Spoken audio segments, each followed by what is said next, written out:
Apps are a big part of today's world. Almost everything can be accessed at the touch of a button. So it's only natural that we want our games to be with us when we're on the move. In the past year, Australian developers have produced 245 games, with the majority, 188 of them, made for mobile platforms. One reason is because apps are the cheapest to produce, averaging at $74,000 per production, compared with $1.2 million for console games. There's also big money in it. Analysts estimate that app revenues were up to $20 to $25 billion by the end of 2013 and expected to only go higher. But how is this possible if most of the apps downloaded are in fact free? Over the years, we've seen a reduction of sales of paid apps and a dominance of free apps in the industry, and this is shown through the top developers in the mobile game industry.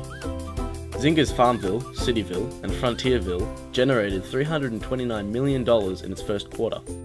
Supercell's Clash of Clans made $892 million in 2013.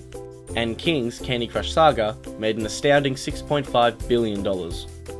And all these apps are in fact free on the App Store. Developers have been using a clever trick to make money from their games.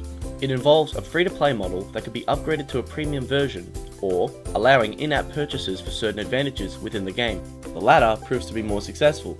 This sounds great to big developers, as the top 25 took in half of the revenue in 2012. But what does this mean for the industry? Well, as app users become increasingly reluctant to pay for apps, we may get an oversaturation of games with in-app purchases, leaving little income for smaller developers. To keep a balance in the industry and allow smaller developers to innovate, we need to support them by sparing a few dollars on some paid apps. It may even save you money in the long run. This has been a message from the Game Developers Association of Australia.